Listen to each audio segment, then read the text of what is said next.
Minecraft एक रहस्यमय दुनिया है जो भरी है बहुत सी मिस्ट्रीज, जिनमें से कुछ तो हमने पिछले कुछ एपिसोड में सॉल्व कर ली है, पर अब भी कुछ ऐसी मिस्ट्रीज हैं जो माइनक्राफ्ट की स्टोरी में आज भी एक बड़ा सा क्वेश्चन मार्क है और सॉल्व होने का इंतजार कर रही है। पर उन सब में से भी शायद ही ऐसी कोई चीज है जो माइनक्राफ्ट की लोर को और भी गहरा बनाता है। कुछ इस चीज को माइनक्राफ्ट का डार्क आयरन गोलम कह रहे हैं, तो कुछ इसे लॉस्ट एंड पोर्टल गार्डियन कह रहे हैं। पर जो भी कह लो, वार्डन आ रहा है। वार्डन माइनक्राफ्ट की दुनिया में आ रहा है और वो कुछ ऐसा है जो हमने पहले कभी नहीं देखा, कम से कम इस मॉन्स्टर की फॉर्म में तो नहीं। और फिक्र ना करो, मैं इस वीडियो में वार्डन वर्ड के मतलब को समझाकर स्टोरी को एंड नहीं करने वाला, बल्कि मैं आपको बताने वाला हूँ कि कैसे शायद वार्डन का ओरिजिन हमारी अब तक की माइनक्राफ्ट की लोर के सभी पीसेस को एक नया मतलब दे सकता है। मैंने यहाँ शायद शब्द का इस्तेमाल किया क्योंकि ये भी सच है कि वार्डन अभी ऑफिशियली माइनक्राफ्ट में नहीं आया है, जिसका मतलब हमारे पास उसकी पूरी जानकारी नहीं है, जैसे कि क्या उसे मारने पर हमें कोई अचीवमेंट मिलेगी या नहीं, उसके फाइनल वर्जन के बिहेवियर में कोई बदलाव होगा या नहीं, और इस जैसी बहुत सी छोटी सी चीजें हैं जो वार्डन की स्टोरी को बदल सकती हैं। पर फिर भी फाइनल वर्जन के आने से पहले मैं अपनी स्किल्स पर यकीन रखते हुए इस वार्डन की मिस्ट्री पर एक शॉट लेने वाला हूँ, क्योंकि उन डिटेल्स के बिना भी मुझे लगता है कि वार्डन अपने फाइनल फॉर्म में भी माइनक्राफ्ट लोर में वही रोल प्ले करेगा जो मैं आपको इस वीडियो में बताने वाला हूँ। इसलिए एक स्टोरी की बजाय ये वीडियो एक थ्योरी और स्टोरी का कॉम्बिनेशन होने वाला है,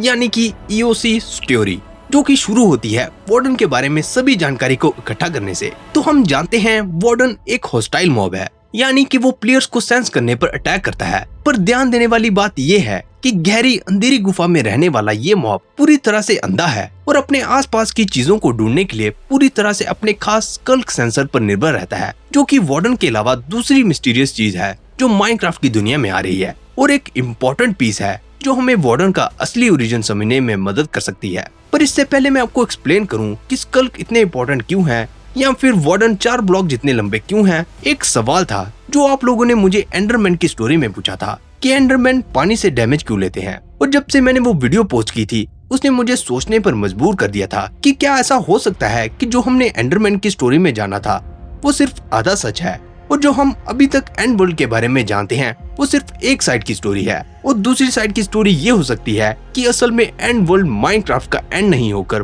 बल्कि उसकी असली शुरुआत है। उस थ्योरी को प्रूफ करना एक चैलेंज होगा, इसलिए मैं एंड और एंडरमैन के असली ओरिजिन के टॉपिक को डिटेल में किसी और दिन कवर करूंगा। पर अभी के लिए देखते हैं कि इस जानकारी का वार्डन के ओरिजिन से क्या लेना देना है। ये समझने के लिए हमें एंड वर्ल्ड के कलर की मिस्ट्री को समझना होगा, जो हमें 2 अलग तरह के एंड वर्ल्ड की हिस्ट्री बताते हैं।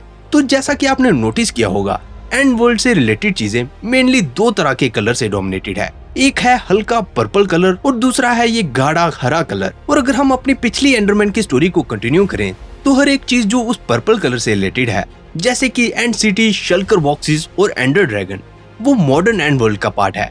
पर स्ट्रॉन्ग होल्ड में मिलने वाले एंड पोर्टल के block, eyes of ender, ender chest, ये सभी पास्ट के एंड वर्ल्ड के पार्ट है, और इन दोनों कलर्स को जोड़ता है ये हल्का सा येलो एंड स्टोन।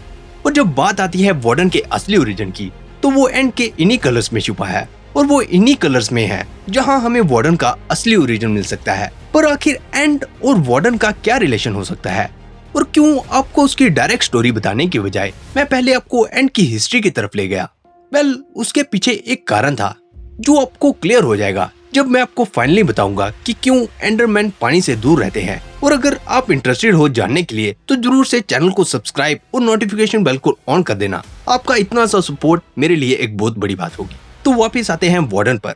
तो अगर आप अभी तक यहाँ हो तो आपके मन में कुछ सवाल आ रहे होंगे कि EOC अगर वार्डन एंड से रिलेटेड है तो वो ओवरवर्ल्ड में कैसे आया, उसके दिल में वो सोल्स कैसे ट्रैप हो गई, वो चीजों को देख क्यों नहीं सकता, और क्यों वो उस खास कमरे को गार्ड कर रहा है।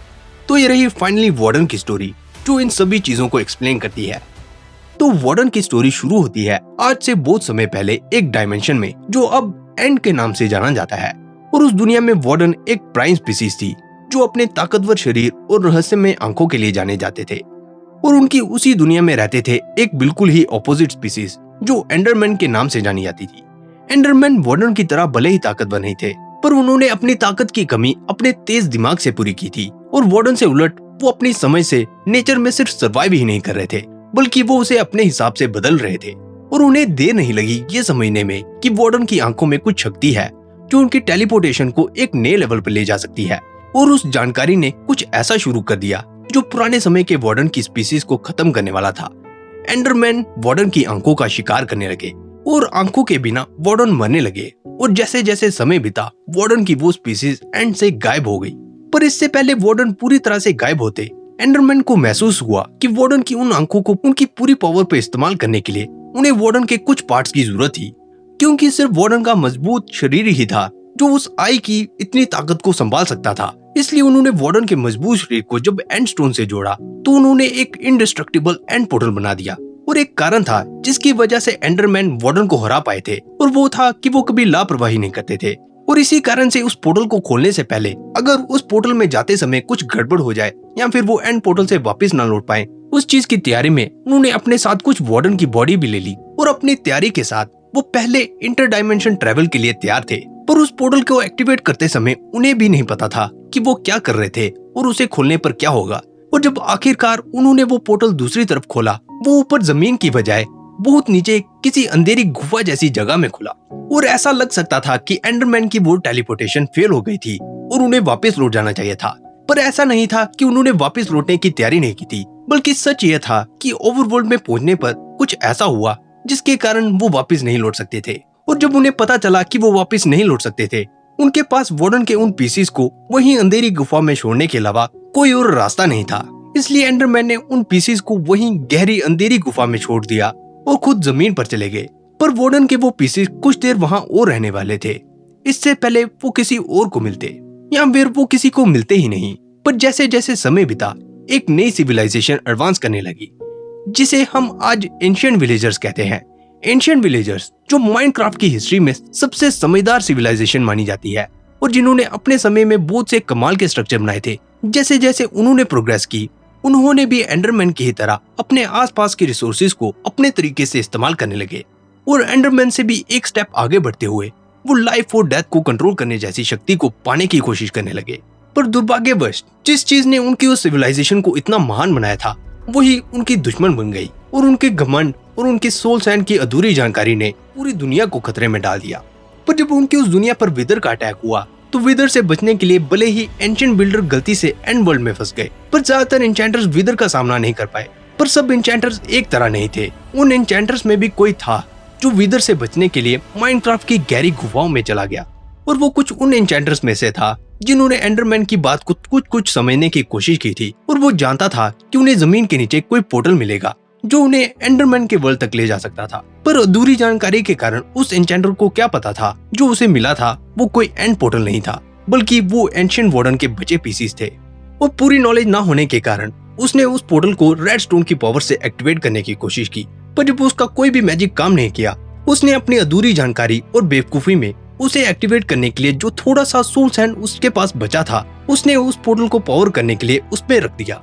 पर उसे क्या पता था वो ट्रैप्ड सोल ना सिर्फ वार्डन के उस खाली शरीर को अपने साथ जोड़ लेगी, बल्कि रेड स्टोन की पावर को भी एब्जॉर्ब कर लेगी।